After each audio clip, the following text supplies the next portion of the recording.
Okay, so before we start, I want to say this to everyone who have watched my Halloween Hunter's Moon fan film over the past year. Thank you so much for your support. It floors me to see the amount of support this fan film has gotten over the past year, reaching 10,000 views. It is basically the biggest project I have done so far independently, and it was one of the best experiences I could have making a fan film or any kind of film with my friends at the time. The amount of work we put into it, the struggles, it was a tough film to make. And I know it's not a perfect movie too. There's definitely some stuff I wish I could have changed if I had a bigger budget and time to work with, but all in all, I'm still proud of what we have achieved here and what we were able to do with this film, script-wise, acting-wise, types of shots and everything. I'm all proud of it, and I'll take it as a learning experience as to what to do and what not to do in my next project. And all in all, I just gotta say thank you for all giving your support, giving me your thoughts about certain aspects about it, what you like, what you didn't like even. It it's all appreciated very much, and just thank you for supporting the film. And you guys are awesome. The subscribers that have watched me over the years and supported this, you are all awesome. It really does make me happy, genuinely happy, that I was able to do this. So, yeah, this is just me wanting to say thank you to everyone who supported this film and supported me and my friends who've worked on this. And yeah, let's get started on the audio commentary.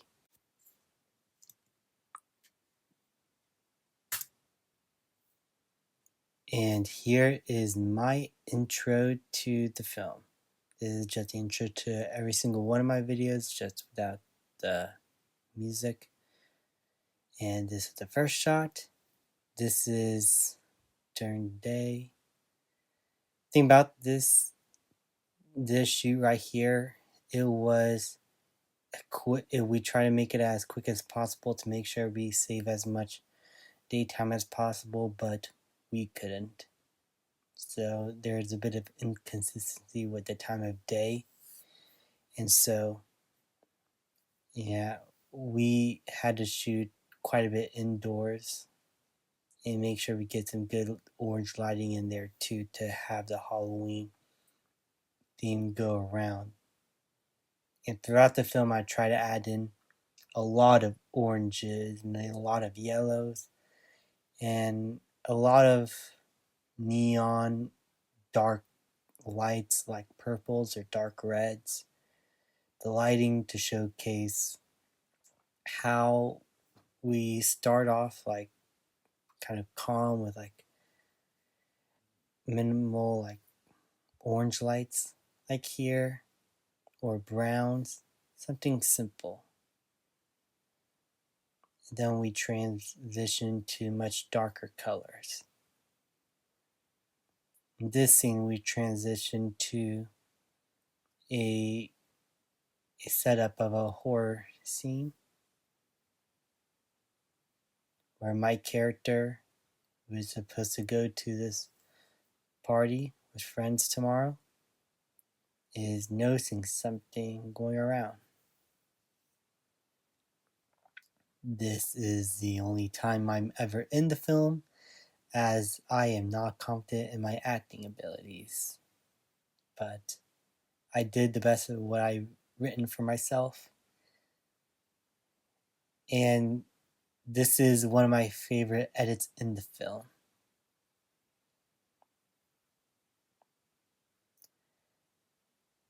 Now with horror, one of the things I always want to avoid is jump scares.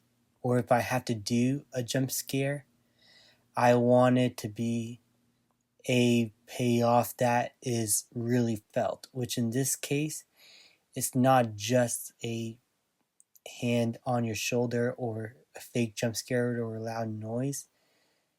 It's a loud noise that sets up Michael Myers in the scene, how he is here.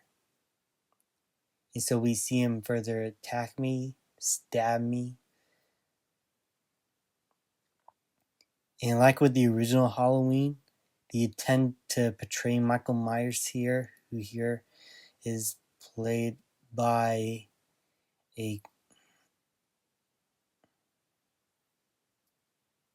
that is one of my favorite kills in the film. So, as I was saying, the character Michael Myers, who here is played by Dominic St. Cyr, is supposed to be set up like in the original to not be shown too much in the mask. So throughout the beginning of the film, whenever we cut to any shots of Michael, it's either from far off or out of focus, because I want to set up and pay off the look of Michael Myers till later in the film. Have him be a shape lurking. And here we have the credits. And wow, this is a song that definitely won't get me paid, though, for this film, though I never intended to be paid at all. But for this film, I want to add this song to showcase the peaceful tone of Haddonfield, Illinois, in which the film is set in. Now, this, in not just a peaceful tone it's set in, but it is a classic song used in the Halloween films that I wanted to call back to, especially from Halloween 2, which is one of my favorite sequels. Now, this scene with the credits was actually filmed the year before I really started to get onto filming this movie. I tried to go around and look for some towns that might have some Halloween decorations up, and my hometown here had quite a bit of decorations, and it all fit very well within the Halloween season. It looks very different now, like this whole setting, but all in all, I'm really proud of the types of shots I was able to get here, and I think it sets up the atmosphere pretty well, especially with this pumpkin shot here.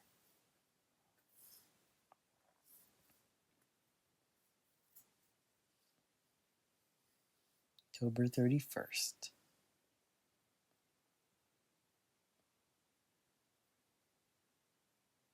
Halloween. And this shot is supposed to be a little callback to the shot where we also get a title drop of Halloween Day. And so we are establishing the location and decorations and atmosphere of the Halloween season a little bit. And here we have our introduction to our two main characters here.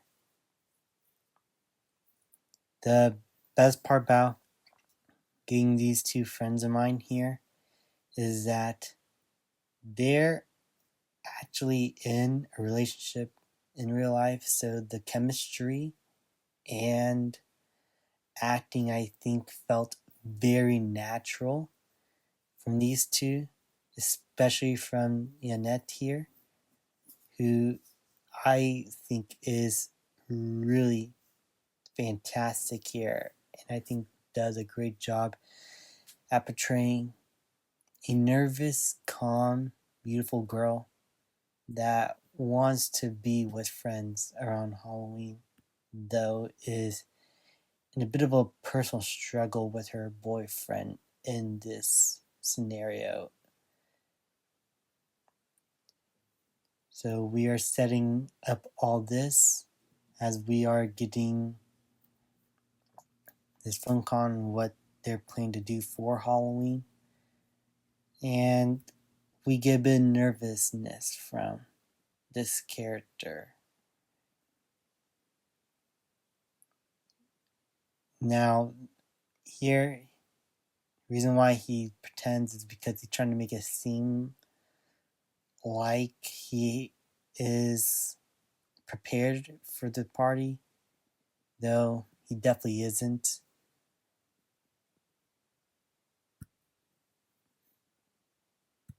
So I really like how we were able to portray the nervousness and awkwardness of these two actually now starting to get a little bit real with each other, and how they're unsure if maybe if this is a good idea or not.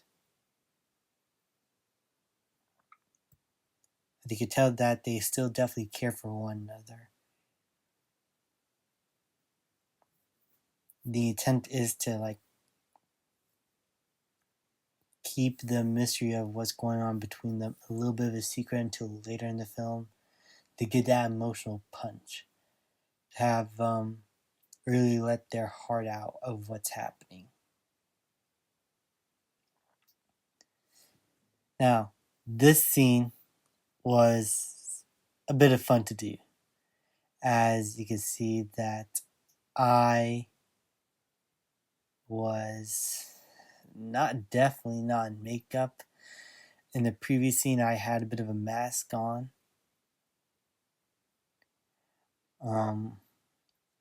The idea was that I did put on makeup in between, and I just like using a mask to put over, but it was just a continuity error there on my part. I just really wanted to have the pumpkin carving scene to set up Michael getting prepared for the season, as our main lead here, Lisa, is also getting prepared. While we flash back to some good memory that she had with her boyfriend until we get to the eventual argument scene.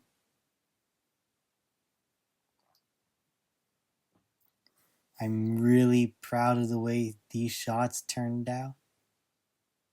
And it was a lot of fun to do these scenes with these characters and my friends who portray them. And trying to get certain dialogue scenes out and first scenes that are supposed to be portrayed silently, it was a bit tricky to do, so I usually did a lot of improv in that regard. Try to do a bunch of different takes of what they're really arguing about. And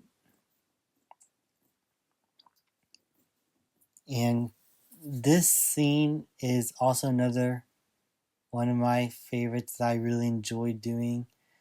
Portrayed by Bonilla and Jackson Rush. These two friends of our main character here are all prepared to go to the party, and here they're having a heart-to-heart as to whether or not he should talk about what's going on between him and his girlfriend.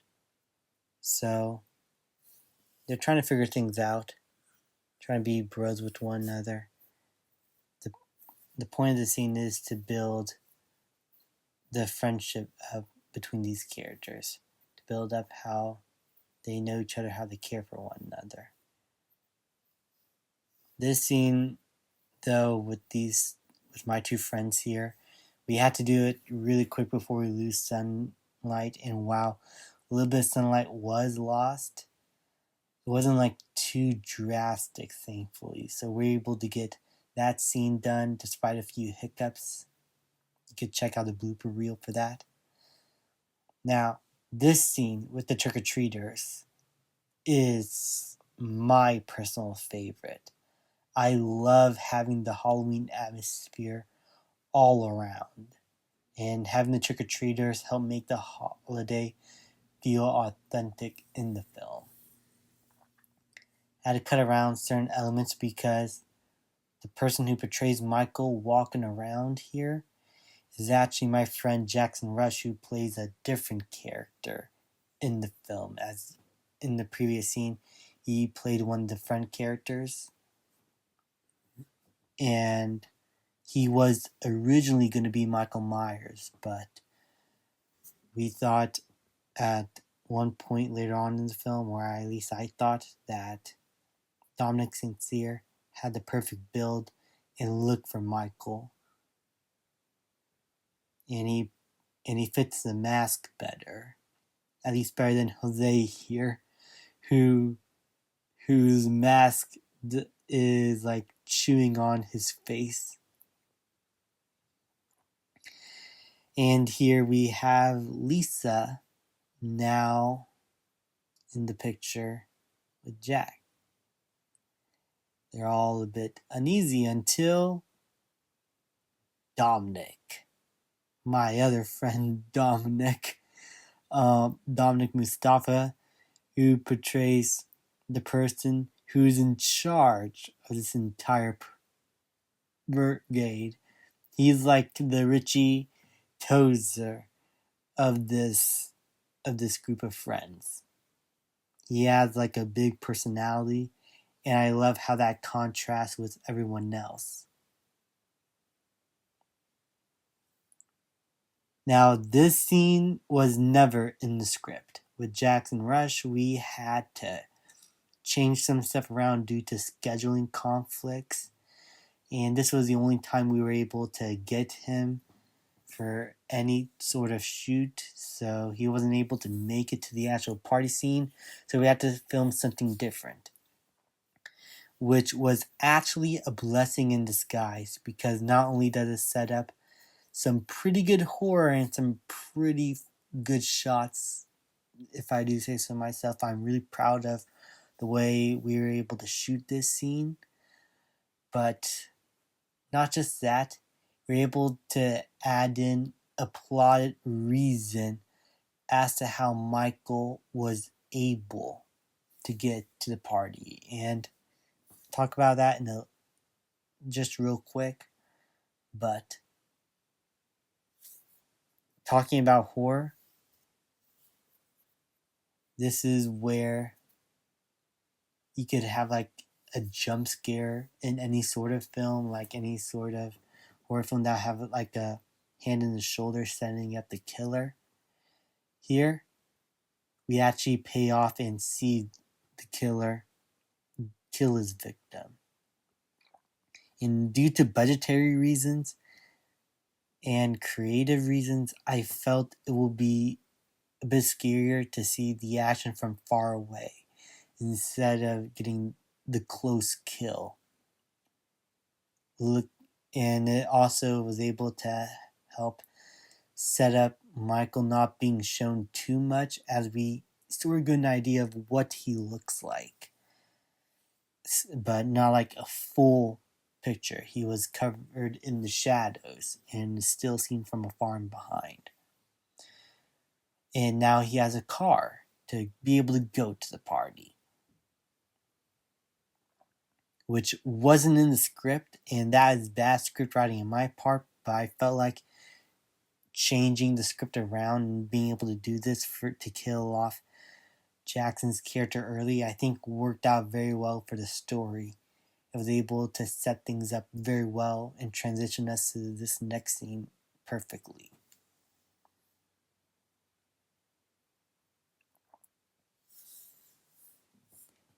Now, I really loved this entire set design by my sister Daisy Olaya. She was able to get a lot of decorations and lights to have this feel like an authentic Halloween party. The neon purples and reds and the orange and green cobwebs everywhere. I think the set design here was beautiful, and it helped make this feel like the colors are contrasting. There is something creative going around. And the attention here is that in this living room, all the main characters here who are more open with each other, the light is much brighter. Whereas in here in this darker room, the characters are a lot more subdued, a lot more closer and more personal. So as they get real with each other, talk about what's going on with them in real life, this room is supposed to be that kind of thing between these characters. For them to be able to talk real with one another as friends, as they care for one another. So this room is for that, the personal side, and the other room is to be more open, be more outgoing. Now, makeup. Now the makeup in Yanet's face is all done by her. I think she looks absolutely beautiful with that makeup, and the mask itself was something actually last minute.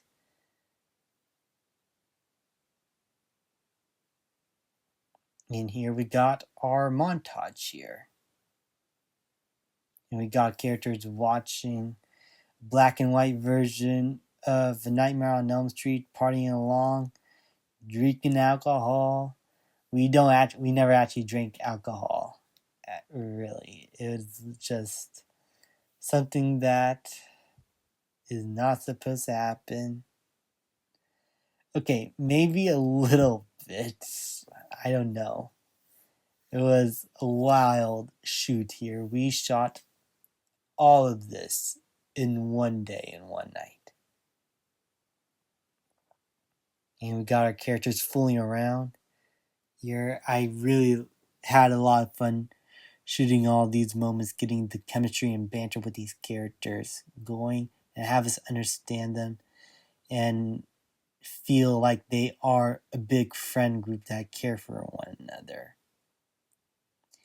And while Lisa here is still a little bit closed off with her mask on, you could tell that she is happier. She feels more outgoing. This party is helping these characters feel close together, feel comfortable, feel happy with each other. And that's kind of one of the main themes of the film. To showcase healing or trying to get closure with others by just being there for one another, being there as friends, and be able to be real, tell stories, have fun. And this party scene is to explore a lot of that. And I think it's all helped with Dominic's great, wild performance. And I think his comedy felt natural. He felt like he genuinely does care, despite being laid back and a bit carefree. He does care for his friends. Being able to put a smile on everyone's face. Dominic does a really good job at portraying this side of the friend group.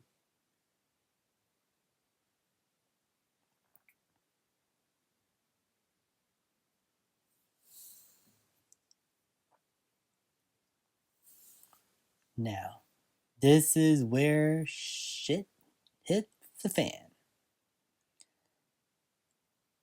He was about to put on a crappy version of a Michael Myers mask that I had for a long while, and then he gets the knife.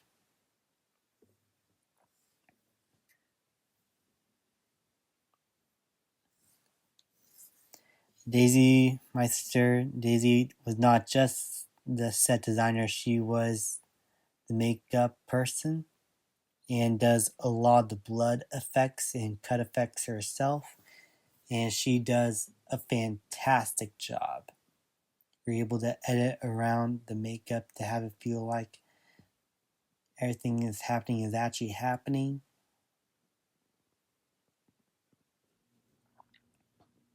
And here we got our set design of the kitchen, cobwebs a little bit everywhere as curtains. And they got really good pizza here, absolutely delicious food. And here is where our characters, our main two leads, decide to be a bit personal now. As we come to find out that the boyfriend is going away for a bit. It's going to be traveling for a long distance. And we see Lisa being upset about that. And again, with these two being an actual couple, I think it really did help make the relationship feel authentic. Now, due to audio issues, a bit of ADR was added in for Judge's lines here. So during post, we had to voice record a bunch of lines so his audio could feel authentic, because he is a bit of a quiet character, and the intention was that. But we had to do a lot of ADR to be able to fix some of the audio that he wasn't able to give. Now, here we have one of my favorite one of my favorite horror setups, with the door open, Jose checking outside to see whether his friend has come in, and then we get the reveal of Michael. Now, during that scene, when he lifted him up earlier, we actually had a stool on Jose, so he was kneeling down, and as Michael Myers was lifting him up with his knife, he was actually like going up from the stool, so it looks like he was actually being risen up. Again, fantastic blood effects by Daisy Olaya, and Michael, portrayed here by Dominic Sincere, is excellent. Got the movements, the build, everything down. And now it seems like Lisa has lost everyone.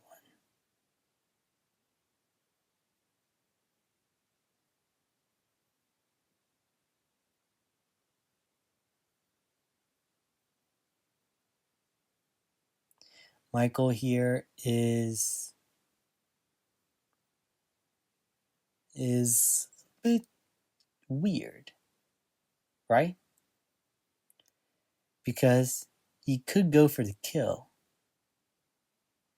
but he senses something in her and leaves her alone. Now, while I am not a big fan of Halloween Ends, and you can see in the bloopers in my review, I was confused about the film and didn't like a lot of the decisions in that film. One of the decisions I really liked was Michael leaving Corey alive for the evil to consume him. So that was the idea here, for Lisa to look at him with malice intent.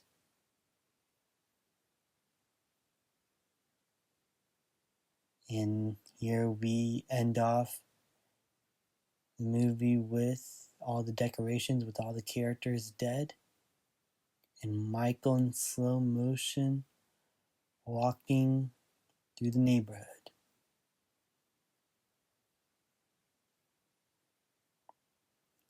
And that is our final shot of the film. And that is Halloween A Hunter's Moon. All in all, I still feel like there are definitely some stuff that I wish I could have done a bit better. But a lot of it, in terms of the way we were able to shoot and transition to certain scenes and improvise on the spot as to how things will make sense, the banter between characters, I think, worked very well. And a lot of the music here are mostly used as like radio music in the background, so you can faintly hear them, but a lot of score itself was done by me. Just actual songs, just I use as background radio. I don't, apart from Mr. Sandman in the beginning, I just use other, I just use music that I created. Anyway, guys, that is Halloween A Hunter's Moon.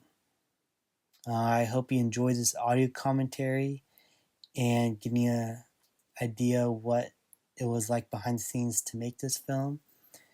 It was a lot of fun. I really enjoyed the making of this, and I really enjoyed talking about this film. I hope you guys have a great Halloween, and I'll see you guys in the next one. Take care.